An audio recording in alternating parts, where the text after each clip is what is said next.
अब यहाँ पर पाठ के अंत में जो भोलानाथ जी हैं, जो शिव पूजन सहाय जी हैं, वो अपनी माता के प्रति अपने स्नेह को बताते हुए कह रहे हैं कि जब दुख का समय होता है या संकट का समय होता है तो किस प्रकार बच्चा, चाहे भले ही वो अपने पिता के साथ पूरा दिन व्यतीत करे, उनके साथ हंसे खेले, लेकिन संकट के समय उसे अपने माता के ही आंचल में सुख की प्राप्ति होती है। जैसा कि पाठ का नाम भी है माता का आंचल, तो यहाँ पाठ के अंत में शिव पूजन सहाय जी ने यही दर्शाने का प्रयास किया है कि जब उन पर संकट की घड़ी आती है तो वो किस प्रकार अपने माता के आंचल में जाकर छुप जाते हैं और वो वहाँ से दूर जाना नहीं चाहते हैं। हमसे कुछ दूर बापूजी और हमारे गांव के कई आदमी खड़े होकर तमाशा देख रहे थे और यही कहकर हंसते थे कि चिड़िया की जान जाए, लड़कों का खिलौना। सचमुच लड़के और बंदर पराई पीड़ नहीं समझते। वो कह रहे हैं कि जब हम लोग खेत में चिड़ियों को पकड़ने के लिए जाते थे तो जो गांव के लोग हैं वो भी दूर से हंसते हुए यही कहते थे कि भले ही चिड़िया जान से चली जाए पर लड़कों का तो एक खिलौना है, लड़कों को अपना खिलौना मिल जाएगा। वो कहते थे कि सचमुच में बंदर और लड़के पराई पीर दूसरे का दुख नहीं समझते हैं। एक टीले पर जाकर हम लोग चूहे के बिल में पानी उलीचने लगे। फिर वो कह रहे हैं कि उसके बाद थोड़ी देर बाद हम लोग एक टीले पे चढ़ करके जो चूहे का बिल होता है उसमें पानी को डालने लगे। नीचे से ऊपर पानी फेंकना था, हम थक गए। तब तक गणेश जी के चूहे की रक्षा के लिए शिव जी का सांप निकल आया। फिर वो कह रहे हैं कि जब हम लोग इस तरह का खेल खेल रहे थे तभी उस बिल में से, चूहे के बिल में से एक सांप निकल आया।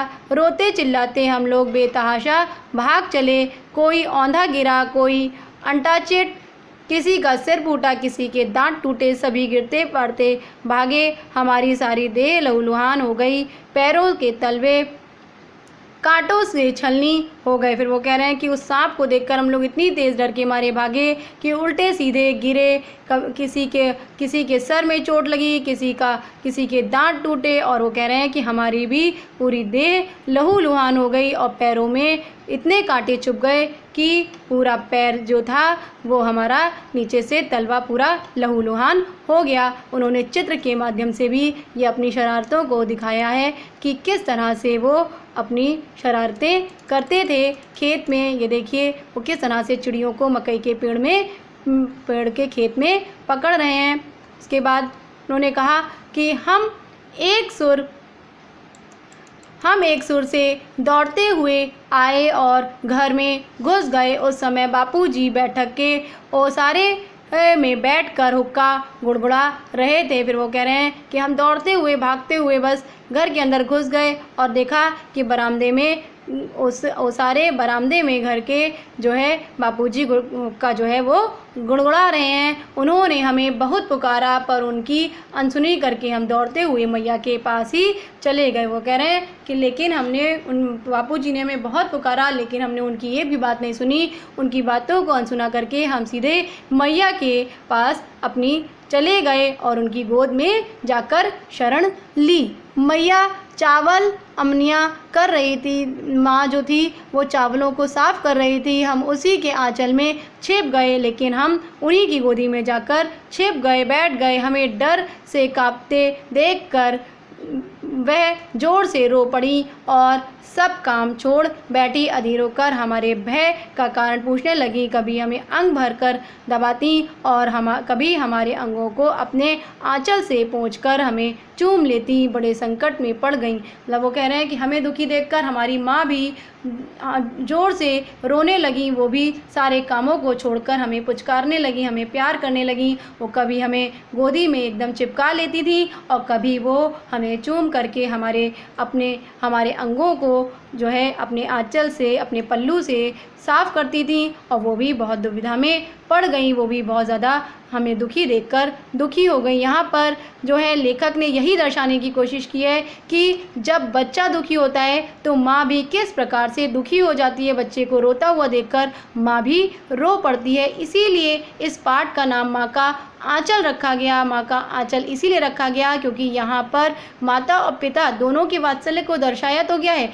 लेकिन अंत में जब बच्चे पर दुख आता है तो वो माँ की ही गोद में उसे सुकून मिलता है। वही लेखक के साथ भी हुआ कि वो अपने माँ की ही गोद में जाकर छुपे और उन्होंने अपने पिता की बात को अनसुना कर दिया। झटपट हल्दी पीसकर हमारे घावों पर थोपी। फिर वो कह रहे हैं कि हमारी माँ ने झटपट हल्दी पीसी और हमारे घावों पर उसको लगाया। घर में कोहराम मच गया। हम केवल धीमे सुर से सा सा सा कहते हुए मैया के आंचल में लुके चले जाते थे। वो कह रहे हैं कि हमारे मुंह से इतनी भी बात नहीं निकल पा रही थी कि हम साफ कह सके, बस सिर्फ सा सा कहकर माता के आंचल में डर के मारे छुप जाते थे। सारा शरीर थर थर काँप रहा था। हम बिल्कुल डर के मारे काँप रहे थे, रोंगटे खड़े हो गए थे। हम आंखें खोलना चाहते थे पर वे खुलती ना थी। हमारे काँपते हुए होठों को मैया बार बार निहार कर रोती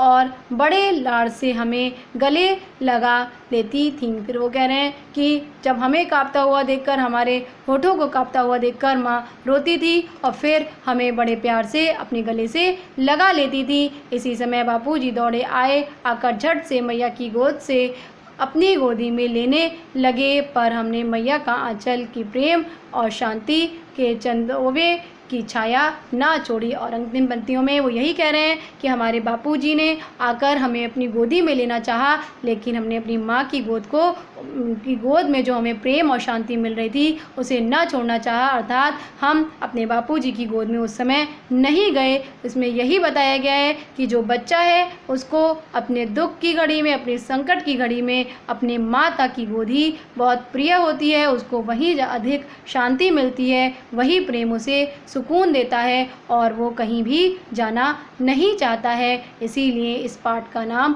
माता का आंचल रखा गया है।